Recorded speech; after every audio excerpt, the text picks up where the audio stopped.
Hi, everybody. This is Silvio Canto in Dallas, Texas on Friday, April the 4th. And welcome to our commentary. Look, there's no pretty way of talking about the stock market. It's been a rough couple of days. I think they've lost altogether 3% on Thursday, another 4 or 5% today. So, that's a big loss. I mean, there's no other way to explain it. You simply have to see it for what it is. There's obviously a correction. There are some people reacting to the announcement of the tariffs. I mean, it's that kind of a reaction. It doesn't match what I remember back in October of 1987 when the collapse was much sharper. And it certainly doesn't match what we remember back from April of 2000 when there was a much bigger collapse, but it is a collapse. And, all you can say is, what I'm hearing from friends who do this for a living, that is stockbrokers and so on, what they're saying is, hey, this is a correction. This is an adjustment, and stay in it because it'll work out in the long run, as it always does, If you've been watching the stock market, I guess for as long as I have, going back to the 70s, it always does this. I mean, you have these adjustments, these corrections, these downturns, and then it turns around and comes back. So it will come back. It will come back. Exactly how we will have to wait and see. But I do like, as I said before, I do like the approach of the administration when it comes to reciprocal tariffs. I think we have got to do that. We've got to make it very clear that we're going to charge you what you charge us. And if you don't want that to be the case, then let's sit down and negotiate, which is what I think is going to happen. In fact, it may already be happening. I think what you have to consider is that there's politics in other countries as well. I mean, in Canada, for example, they're having an election right now. And Trump is the number one topic. I mean, that's all they talk about up there. So, I mean, but once that election is settled, whoever wins that election, okay, the liberal or the conservative candidate, I mean, I'm hoping it's the conservative candidate, but whoever wins that election, I guess right now the polls are showing the liberal candidate is a little bit ahead. I think that's what they're saying. I'm not as up to speed on Canada elections as I am obviously about the elections down here. But what I'm hearing is that the liberal, Mr. Carney, is leading right now.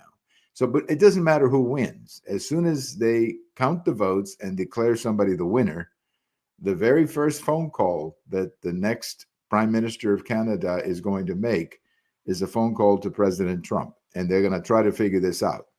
And my guess is that what will happen between Canada and the United States is that there will be adjustments so that there's a more level playing field in the relationship. But we'll see. That's what I'm expecting. I'm expecting that with other countries as well. So I think over the next few months, these things are going to settle down, and I think we're going to have a much healthier international commerce situation here in the United States between the U.S. and our economic allies. Now, speaking of numbers, we obviously, as I mentioned, we had some bad ones over at the stock market, but we had some good ones in the jobs report. The new jobs report that came out today exceeded expectations. I always like that when things exceed expectations. There were more jobs created than they were expecting. And in fact, some of the jobs created were in the private sector more than expected. So that's a good sign because we want to see that. We want to see more jobs in the private sector. Unfortunately, many of the jobs during the Biden administration were public sector jobs. I mean, they're still jobs, but they don't have the same economic vitality as a private sector job. So a good jobs report that came out today. And the other bit of good news, and I think it didn't get a lot of publicity because of the stock market, of course. The price of oil keeps dropping. And that is really good news for the American consumer and for anybody who buys gasoline. That is really good news. The fact that the price of oil is dropping. Remember, oil is a geopolitical weapon. And when the price of oil is up, Putin is doing good. When the price of oil drops, he's not doing good. So that's a good sign. The price of oil is dropping. But overall, some of those days when, every time you turn on the TV, they've got the stock market clock, and not a good thing to say the least. Not a good thing. I've got a post over at the American Thinker today talking about Snow White and the fact that the movie Snow White has turned into quite a disaster for Disney. And honestly, they deserve it. They deserve it. Why mess around with Snow White? I mean, who came up with the idea that they were going to mess something classical like Snow White? Snow White is one of those movies. It's a Disney classic, like Cinderella, like some of the other stuff, some of the Mickey Mouse stuff. Fantasia, remember that one? These are classics. These are movies that Walt Disney made over the years. I think the Snow White movie goes back to 1937. I mean, talk about a classic. Well, anyway, why mess with it? Why mess with it? It's a great movie. It's a wonderful movie. Why mess with it? Well, they decided to. And they decided to bring in some of these woke and whatever ideas into the movie. And the reception has been about what you expect. The public doesn't like their traditions messed with. The public doesn't like a great movie like Snow White being turned into some kind of a political message. There's nothing political about Snow White. It's just a cute story. Leave it alone. And if you want to make a classic, just make another classic. Come up with a different idea. Come up with a different story, and make a different movie. And see if we're going to be talking about it 80 years from now, like we do with Snow White. So honestly, I don't like to wish ill on anybody, but I'm glad. I'm glad that this movie has failed. And I hope Disney has learned its lesson. It's not the first movie they've made recently that has failed. They need to leave these classics alone. Just leave them alone and write a different movie. Make a different movie. Do a different script. Do something different and leave the classics alone. They're great. The way they are, they're absolutely great. That's why we love them as much as you do. So check out my post over at the American Thinker about Snow White. We're going to be writing a little bit more about this new book that came out. I'm going to have take a few minutes and take a few days and read the book. I have to order the book, but it's about the 2024 campaign and specifically what was going on inside the Democrat Party, a lot of the tension that led to the selection of Kamala Harris and a lot of the things going on in the party that became very controversial, to say the least, including replacing Joe Biden the way they did it at the end of July. So we're going to be, I got to get my hands on the book and read it. But what I'm getting, the reports that I'm getting, and just what I read in the media, and I've heard a couple of interviews that the authors have done, is that there was a great deal of dissatisfaction with the Biden campaign within the Democrat Party, but there was also a great deal of tension about naming Kamala Harris, that many Democrats, including apparently, according to the book, President Obama wasn't crazy about Kamala Harris. He didn't think that she could win. There's also a lot of tension, of course, related to the vice presidential choice, Governor Walz. There were many in the party who were hoping Shapiro would be the vice president. So a lot of stuff going on inside, or as they like to say, behind the curtains of the Democrat Party.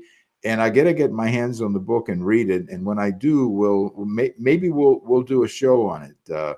We'll talk about the show, get a couple of people who've read it, and we'll do a show on the book. But it's interesting. It's interesting how much tension there was within the Democrat Party about the choice of Kamala Harris as a candidate. Very interesting. I'm not really surprised.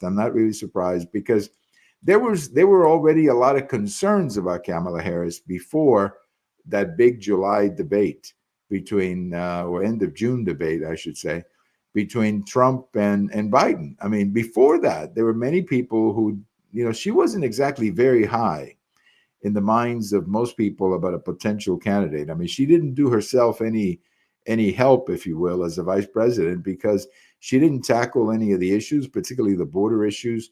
and she really didn't distinguish herself as the vice president. She kind of, just kept a low profile and stayed in a very, very comfortable zone, as they like to say, her comfort zone. She didn't go out there and tackle any topics or do any press conferences like most candidates do. I mean, I think she did an entire campaign without a press conference, which is pretty amazing when you think about it. I mean, I think the American people are entitled to have a candidate who will answer questions, not just from Oprah Winfrey, but from reporters who are going to ask difficult questions. So I guess a pretty good book, a controversial book. We'll talk about it in an upcoming video. Well, I've got a post coming out Saturday morning about Martin Luther King. It was 57 years ago today. It was in the evening of April 4th that Martin Luther King was assassinated. And I happen to remember that night because I was at home and I get a phone call from one of my school buddies, saying that, Martin Luther King had just been shot. And, honestly, I didn't believe it at first. I didn't believe it. I thought, wow, how can this be? I mean, he got shot? What do you mean? But of course, I went to the TV and stayed up like most people all night. I think that was probably the first time that I ever stayed up all night watching the TV. I don't even remember how I got up the next day to go to school. I did, but that that was a very long night, as I remember. I stayed up all night. He was, as I recall, he was killed pretty quickly. I think by the time he got to the hospital, he was pronounced dead on arrival, if I remember correctly. But it was a very bad night, and what followed, and this is what I talk about in my article, what followed was several weeks, I think, of riots and just angry people, and with good reason. I mean, people were very angry that Dr. King had been assassinated. The looting and all that kind of stuff. That's never justified, of course, but certainly the anger was certainly understandable.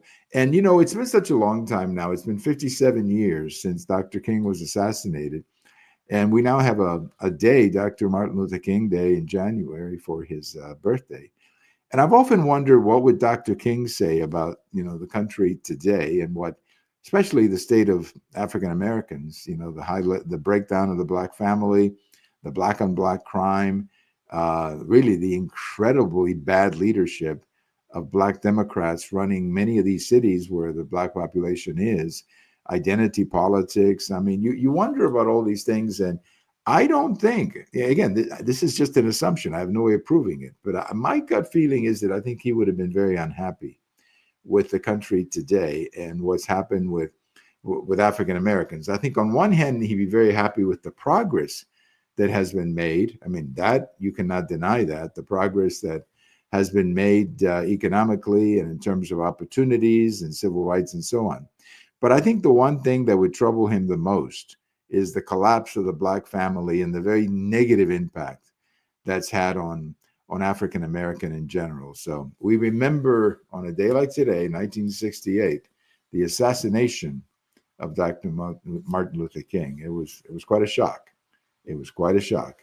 And I remember watching it on television. Well, have a great day, everybody. This is Silvio Canto in Dallas, and we'll talk to you later.